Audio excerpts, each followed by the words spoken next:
अजीजान मन आखिरकार वही हुआ जिसका GHQ के जर्नलों को डर था। मुत्तहदा अरब अमारात UAE ने जो है वो सज्जी दिखा के खब्बी मार दी है और तफसीलात मैं आपको बताने वाला हूं। मैं हूं आदिल राजा, आप देख रहे हैं सोल्जर स्पीक्स और आज 10 मई 2026 है। मैंने आपको बताया था कि जो पाकिस्तान के इस वक्त यजीद वक्त हैं, जो पाकिस्तान के ऊपर काबिज आर्मी चीफ, CDF, जो भी आप उनको बोलना चाहे, मुनीरा मिस्त्री भी उनको उर्फे आम में पाकिस्तान की अपनी फौज कहती है, उन्होंने मुत्तहदा अरब अमारात में जो पाकिस्तानी बिजनेसमैन की इन्वेस्टमेंट्स हैं उनको तकरीबन 2 माह पहले ये कहा, बिठा के कराची बुला के, कि देखो अपना पैसा मुत्तहदा अरब अमारात से, UAE से निकालो, दुबई से निकालो, क्योंकि ये दुबई डाउन जाने वाला है यहां पे। अब इनको कैसे पहले से पता था? क्योंकि अमेरिका के जराए ये दावा करते हैं कि इजराइल ने इंटेलिजेंस ईरान के खिलाफ दी कि इनके पास न्यूक्लियर वेपन है, इनके ऊपर हमला किया जाए तो इल्जाम ये लगाया जाता है कि इंटेलिजेंस को कोलैबोरेट किए बगैर, जब तक दूसरी सोर्स या दूसरी साइड से कोई ना बताए कि ये ठीक बात है, उस वक्त तक उसको सच नहीं माना जाता। कोई सबूत ना भी हो, इंटेलिजेंस रिपोर्ट लिखती जाए, जिस तरह ISI एक रिपोर्ट पाकिस्तान के अंदर लिखती है तो मिलिट्री इंटेलिजेंस जो है वो उसको कहती है हाँ ये ठीक कह रहे हैं, तो वो सच माना जाता है। या मिलिट्री इंटेलिजेंस MI लिखे तो ISI कहती है हाँ ये ठीक कह रहे हैं, तो वो सच माना जाता है। अगर दोनों की रिपोर्ट्स फर्क हो तो कहा जाता है नहीं, इस पे मजीद तहकीकात की जाए। इसी तरह इसराइल की मोसाद की रिपोर्ट बेंजामिन नेतन्याहू ने अमेरिका को जो दी, उसको तस्दीक जो है, कोलैबोरेट जो है, इल्जाम ये लगाया जाता है कि आसिम मुनीर ने उसको तस्दीक की ISI के जरिए। डायरेक्ट DG ISI ने नहीं की, लेकिन ISI की बिहाफ के ऊपर आसिम मुनीर ने यह काम किया। ये काम शुरू हुआ है जनरल मुशर्रफ के दौर से कि अमेरिका से बराह रास्त ISI को बात नहीं करने दी जाती। जो डिक्टेटर इन चीफ होता है उस वक्त जनरल मुशर्रफ ने यह काम शुरू किया था। अब आसिम मुनीर ये काम कर रहा है, वो अपने हाथ में गेम रखता है। तो इस वजह से आसिम मुनीर को ऐन मुमकिन है कि पता हो कि ईरान पे हमला अमेरिका करेगा, इसराइल करेगा, तो ईरान जवाब तो फिर गल्फ के अंदर देगा, क्योंकि वहां पे अमेरिकन बेसेस हैं, तो गल्फ की प्रॉपर्टी तो डाउन जाएगी। लेकिन उसके अलावा मुत्तहदा अरब अमारात और सऊदी अरब का एक झगड़ा चल रहा था, जिसके ऊपर मैं मुसलसल रिपोर्ट कर रहा था, और उस झगड़े के नतीजे में आखिरकार सऊदी अरब के रॉयल्स नाराज थे आसिम से।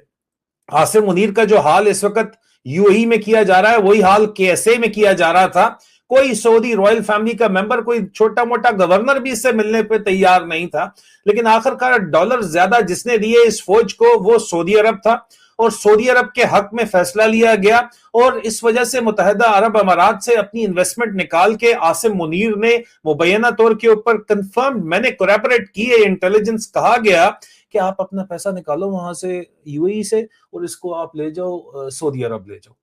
अगर पाकिस्तान नहीं भी लाते तो, या कहीं और नहीं लेके जाते तो, क्योंकि सऊदी अरब अब राइज करेगा और हमारा स्ट्रेटेजिक अलायंस उनके साथ जाएगा। ये कराची के अंदर जो बिजनेसमैन बैठा है, लाहौर के अंदर जो बिजनेसमैन बैठा है, वो दोनों ये बात जानते हैं अच्छे तरीके से। मैं कोलैबोरेट ये बात कर चुका हूं। आसिम मुनीर ने यह मशवरा दिया था, मतलब आसिम मुनीर ने मुत्तहदा अरब अमारात और KSA की लड़ाई में साइड KSA की, सऊदी अरब की चूज कर ली थी, which makes a lot of sense as well, क्योंकि डॉलर जो है वो KSA से ज्यादा आ रहा है, और UAE का इसराइल के साथ भी अलायंस है, और इंडिया के साथ भी एक ट्रायंगल अलायंस चल रहा है। लेकिन पैसा तो पाकिस्तान के जर्नलों का, आसिम मुनीर के अपने टब्बर का, और पाकिस्तान के जितने भी बड़े बड़े पॉलिटिशियंस हैं, उसका जो मनी लॉन्ड्रिंग भी अगर होती है तो उसका पहला स्टेप तो दुबई होता है। प्रॉपर्टी में भी इन्वेस्टमेंट दुबई के अंदर है। लेकिन हमने हाल ही में देखा कि मलिक रियाज के खिलाफ रेड नोटिसेस वगैरह जो भी जारी किए गए 2025 में, ISI ने अपना पूरा टिल का जोर लगाया। ISI का सबसे बड़ा फॉरेन बेस जो है वो UAE के अंदर है, अबू धाबी और दुबई के अंदर है। उन्होंने टिल का जोर लगाया कि UAE गवर्नमेंट मान जाए कि मलिक रियाज को वापस लाया जाए, ताकि मलिक रियाज और उनका बेटा अली रियाज साइन अंगूठा करके दें तो बैरिया टाउन पे DHA का बाकायदा कब्जा हो जाए। लेकिन मुत्तहदा अरब अमारात ने शट अप कॉल दे दी या चंडी करा दी ISI के बॉस को, स्टेशन चीफ को, जिसको लाइजन ऑफिसर ISI कहा जाता है। मैंने इसके ऊपर रिपोर्ट की थी। ये हाल ही के अंदर हुआ है। और ये जो कुछ हो रहा है उसके बाद आपको पता है मुत्तहिदा अरब अमारात के जो अमीर हैं वो न्यू दिल्ली गए विजिट के ऊपर, दो कुछ घंटों के लिए उनका विजिट था, लेकिन उन्होंने सऊदी अरब और पाकिस्तान ने एक डील साइन की, तो यूएई ने डिफेंस डील इंडिया के साथ साइन कर ली। वाइल अब्बाद साहब के साथ मैंने इसके ऊपर इंटरव्यू पे डिटेल डिस्कशन की, उन्होंने कहा ये पेपर के ऊपर एग्रीमेंट है, लेकिन ये पेपर से बढ़ के एग्रीमेंट है अजीजा नेमन,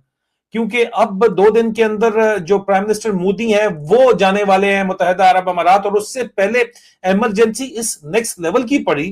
कि यूएई ने कहा कि अब हम मजा चिखाएंगे जर्नैलों को। दुबई लीक्स हुए जिसके अंदर मखसूस लीक्स किए गए, और जीएचक्यू में हमारी इतलात के मुताबिक बताया गया कि कितने हाजिर सर्विस जर्नैलों की कौन कौन सी प्रॉपर्टीज, वीडियोज और डील्स के सबूत उनके पास मौजूद हैं। न सिर्फ ये बल्कि चुन के हजारों की तादाद के अंदर जो मखसूस लोग हैं आईएसआई से जिनका ताल्लुक है, जो इस वक्त पाकिस्तान की फौज से जिनका ताल्लुक है, हाजिर सर्विस हो, रिटायर हो, लेकिन वो फ्रंटमैन के तौर के ऊपर काम कर रहे हैं, पाकिस्तान के जर्नैल और पाकिस्तान की $200 बिलियन जो मिलिट्री इनकॉर्पोरेटेड एम्पायर है उसके लिए काम कर रहे हैं, उन लोगों को टारगेटेड तरीके से डिपोर्ट किया गया, यूएई से शुरू कर दिया गया, जिसके ऊपर थरथल्ली जो है वो जीएचक्यू के अंदर जंजला आ गया। इसके ऊपर मैं आपको ये भी बताता चलूं कि सिर्फ अगर scratch the surface of the iceberg अगर देखा जाए तो सरफेस को रिपोर्ट किया न्यूयॉर्क टाइम्स ने, कहा कि मुत्तहिदा अरब अमारात ने पाकिस्तानी वर्कर्स को, क्योंकि पाकिस्तान ईरान के साथ अमेरिका का पीस मेकिंग करना चाहता है तो इसलिए उनको निकाल दिया है, और पाकिस्तान जो है वो अमारात के जो हालात हैं वो खराब हो रहे हैं, और पाकिस्तान को वो चाहता है मुत्तहिदा अरब अमारात के भाई या 3 में आओ या 13 में आओ, दोनों तरफ मत खेलो।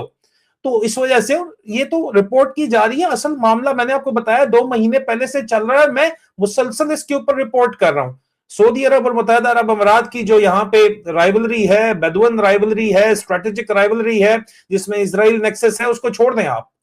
ये जो मामला आसिम मुनीर का चल रहा है बड़ा पुराना चल रहा है उनके साथ। और पहले तो यहाँ पे लास्ट शहजाद मोहम्मद बिन जायद शिकार करने आए थे, रहीम यार खान तो जाके ये मिले थे, शहबाज शरीफ भी मिला था, आसिम मुनीर भी मिला था, लेकिन मुत्तहिदा अरब अमारात जो है वो प्रायोरिटी देता है सदर आसिफ अली जरदारी एंड पार्टी को। उनके किसी भी ना तो असासों को हिट किया गया, मलक रियाज का ताल्लुक भी सदर जरदारी के साथ है, ना मलक रियाज को हिट किया गया है, ना उनको टच किया गया है, ना ही उस सियासत जो यहाँ पे जो पाकिस्तान के अंदर कराची के मखसूस बिजनेसमैन को जो एफिलिएटेड है पीपल्स पार्टी से उनको टच किया गया, लेकिन जो फौज के साथ एफिलिएटेड है और कुछ जो नून लीग के साथ एफिलिएटेड हैं, फौज और नून लीग दोनों के साथ, उन लोगों को खास तौर के ऊपर टारगेट किया गया है और उनको डिपोर्ट करके पाकिस्तान को पैगाम भेजा गया है कि बच्चों तुम किधर बच के जाओगे, तुमने अपना सारा हराम का माल यहां पे लाके खपाया हुआ है और अयाशी प्रोग्राम यहां पे जो चलाया हुआ है, और तुम यहां पे अपने आप को जो है वो बादशाह बन के बैठे हुए हो। तुम आके सऊदी रॉयल फैमिली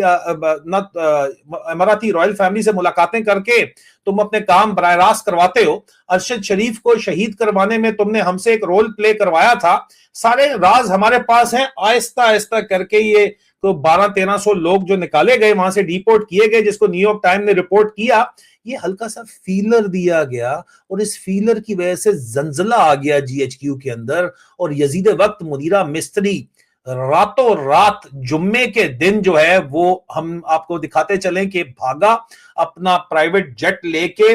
बारों बार नीवा नीवे होके ईरान को बाईपास करके जो है वो सीधा अबू धाबी इसने जाके लैंड किया और वहां पे मुलाकात करने की कोशिश की सदर मोहम्मद बिन जायद से। लेकिन पता यह चला कि मोहम्मद बिन जायद ने मुनीरे मिस्त्री से मिलने से इनकार कर दिया और कहा चलो पतली गली से निकल यहां से, और तुम्हें सिर्फ हमने अभी फीलर कराया है, फीलर करवाया है। और जाहिर बात है जब फीलर करवाने के बाद ये फेल हो गए तो इन्होंने फिर खबरें छपवानी शुरू की। आज 10 मई 2026 को खबर छपवाई गई बाकायदा तौर के ऊपर कि नहीं नहीं नहीं नहीं नहीं, ये तो सिर्फ रेगुलर बातचीत की जा रही है। ये आप देख लें, ट्रिब्यून की रिपोर्ट है कि पाकिस्तान ने रिजेक्ट किया यूएई की डिपोर्टेशन क्लेम्स को और कहा यूएई जो है वो रूटीन इमिग्रेशन लॉज को एनफोर्स कर रही है। ये 9 मई की खबर है, आप देख लीजिए। और कहा जा रहा है कि जनाब नहीं, ये रूटीन के अंदर काम चल रहा है यार, ये तो और कोई चक्कर है ही नहीं। जानी ठहरो जरा, रूटीन तुम्हारी क्या है, औकात तुम्हारी क्या है, वो तो यहां पे नजर आ रही है कि मुनीर मिस्त्री को जिस तरीके से रिसेप्शन मिली है, रातों रात इमरजेंसी वो वहां पे पहुंचा है और चंद घंटों के अंदर उसको कहा गया यल्ला यल्ला यल्ला यल्ला काम कर हूं अपना। जो सबसे बड़ा इनको प्रॉब्लम है जीएचक्यू को, उसको 1200 वर्कर ठीक है आगे पीछे हो जाता है, और इनका अपना बंदा जो है रिटायर्ड जर्नैलों का, उनको कोई फर्क नहीं पड़ता, और जर्नैल और बना लेंगे यहाँ पे, उनको कोई कमी है। पाकिस्तान के अलावा तुर्की के अंदर उन्होंने आजकल अपना बड़ा माल बनाया हुआ है, पुर्तगाल के अंदर बड़ा माल पानी चल रहा है, उनको क्या कमी है। लेकिन रोला असल ये है कि पाकिस्तानी के पास जो सिक्योरिटी की, चौकीदारे की नौकरी है और ट्रांसपोर्ट का कारोबार है, उसको रिप्लेस करने के लिए एक डिफेंस पैक्ट यूएई ने इंडिया से साइन किया है, जिसकी वजह से यूएई के फॉरेन मिनिस्टर इस वक्त चाइना गए तो चाइना से प्रेशर करने की कोशिश करवाई गई यूएई को, लेकिन यूएई ने वो प्रेशर नहीं लिया। और अब बकायदा तौर के ऊपर इंडिया के प्राइम मिनिस्टर नरेंद्र मोदी जा रहे हैं वहां पे, और पाकिस्तानियों का जो बैकबोन है इस वक्त होल्ड यूएई के ऊपर, वो सिक्योरिटी जॉब्स की वजह से है। ट्रांसपोर्ट एंड सिक्योरिटी का नेक्सस इस किस्म का अजीजान मन के इंटेलिजेंस की जो बैकबोन होता है इंटेलिजेंस गैदरिंग की, वो ट्रांसपोर्ट, कौन गड्डी जा रहा है, ड्राइवर को गल बग करना है, किधर जा रहा है, किधर से आ रहा है, एयरपोर्ट से लेके कहां पे छोड़ा है, एंड सिक्योरिटी इन्फिल्ट्रेट करना है किसी भी जगह के ऊपर, कौन कहां पे, कौन सा साहब कौन कहां पे काम कर रहा है, वो किधर आता है किधर जाता है, कहां से उसको इन्फ्लुएंस किया जा सकता है, सिक्योरिटी को पता होता है। तो सिक्योरिटी और ट्रांसपोर्ट दो कलीदी ऐसे शोबे हैं, डिफेंस ऑफ कोर्स उसके अंदर शामिल है, जिसमें पाकिस्तान पूरे गल्फ के अंदर छाया हुआ है, और अब उसको इंडिया के जरिए यूएई काट के पैगाम देना चाहता है, स्टेप बाय स्टेप एस्केलेट कर रहा है। यूएई अपना होल्ड पाकिस्तान पर लूज तो कभी भी नहीं करेगा, यूएई के इंटरेस्ट के अंदर है ही नहीं, लेकिन यूएई अपने जो फेवरेट लोग हैं उनके जरिए ये काम करेगा। यहां पे एक और बात मैं आपको वाजे करता चलूं, पाकिस्तान की मिलिट्री एस्टैब्लिशमेंट ने यूएई के ऊपर चाइना से प्रेशर डलवाया, लेकिन उसके फौरन बाद सदर आसिफ अली जरदारी चाइना चले गए,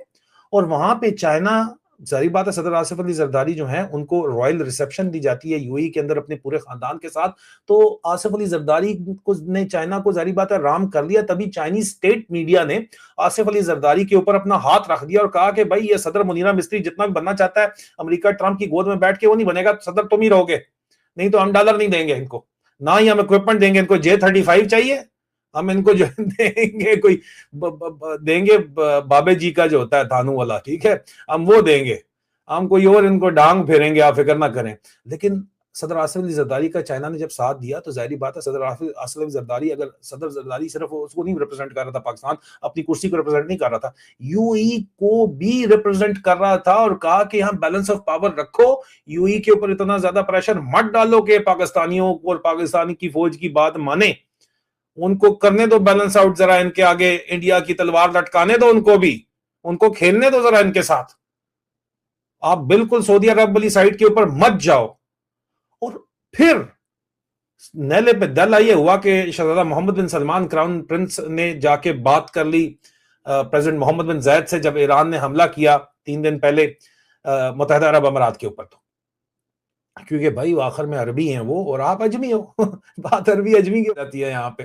तो ये अभी मामला सिर्फ शुरू हुआ है खड़ाक जर्नैलों का, और जर्नैलों के जो पालतू हैं यहाँ पे, जो मफाद का टोला पटवारी और जर्नैल का, उनको अब टारगेट करना दुबई के अंदर से शुरू किया गया है। और दुबई के पास आपके वो राज हैं जो आपके वहमो गुमान से भी आगे हैं, लेकिन स्ट्रैटेजिकली दुबई, मुत्तहिदा अरब अमीरात, इजराइल और इंडिया का ये जो ट्रायंगल है, जाहिर बात है इसके सेंटर के अंदर तो पाकिस्तान जो है उसको कैप्चर करना जरूरी है। वो कैप्चर तो तीनों का अब इस वक्त मुश्तरका तौर के ऊपर एनिमी पाकिस्तान की अपनी पॉलिसीज की वजह से, पाकिस्तान पे काबिज हुक्मरानों की पॉलिसीज की वजह से ये हालात बन गए हैं, और अगर ये हालात बन गए हैं तो ये किस तरफ जाएंगे, उसमें ये कम से कम हौसला अफजा बात है कि सेग्रीगेट किया जा रहा है यूएई की तरफ से। यूएई सबको अन्य फायर नहीं खोल रहा, वो देख रहा है कि अच्छा ये वो लोग हैं जिनकी किस नब्ज पे किस जगह, जारी बात है वो अपने इंटरेस्ट के लिए कर रहे हैं, मेरे आपके लिए तो नहीं कर रहे ना, लेकिन अपने इंटरेस्ट के लिए कर रहे हैं, लेकिन वो ये देख के कर रहे हैं कि किसको जाके किस जगह के ऊपर दबानी है उसकी नब्ज, और वो दबा रहे हैं। और ये जो 1200-1300 वर्कर है, ये बड़ा सोच समझ के वहां से डिपोर्ट किया गया है। इनके अंदर कुछ लोग हैं ऐसे जो कि क्रिमिनल एलिमेंट्स भी मौजूद हैं, लेकिन वो वहां पे आज दिन तक मौजूद क्यों थे? मिसाल के तौर पर यहां पे बहुत से ऐसे क्रिमिनल एलिमेंट्स हैं जिनको पाकिस्तान के आर्मी चीफ्स ने आईएसआई के जरिए एक्सटेंशन दिलवाई हुई है कि यार इनको यहां पे छोड़ दो, कोई बात नहीं। उमर फारूक जहूर का एक बहुत बड़ा किरदार है, उसके ऊपर आप लिखें डीप डाइव तो मैं उस किरदार को मजीद एक्सपोज करूंगा। अभी अमेरिका से जो लोग आए हुए थे यूएई को नहीं आने दिया गया, लेकिन उमर फारूक जहूर किसको रिप्रेजेंट कर रहा था जब जेडी वैंस पाकिस्तान आया हुआ था आपके ख्याल में? और उमर फारूक जहूर का क्या बैकग्राउंड है? ये वो जो कहानी थी, लोग समझ रहे थे कि ये क्या कहानी है, ये नॉर्वे के अंदर वांटेड क्रिमिनल चार्जेस के ऊपर बंदा ये सदारती तमगे ले रहा है 2-2 दफा, लेकिन तमगे अगर ले भी रहा है तो वो गेम क्या है अगर कहेंगे कमेंट्स में तो मैं आपको बताऊंगा। लेकिन इस वक्त हालात नाजुक है मुनीरे मिस्त्री के, ये मैं आपको बता दूं। और सऊदिया के ऊपर आसरा है, उधर कहते हैं या शेख इत्थे वेख, लेकिन उत्थे शेख किधरे और वेख लिया तो ना की बनेगा। लेकिन मुझे डीप डाइव में बताइएगा, कमेंट्स में बताइएगा कि आप क्या चाहते हैं कि कौन सा मैं एंगल मजीद इन्वेस्टिगेट करूं, आपके लिए जरूर करूंगा।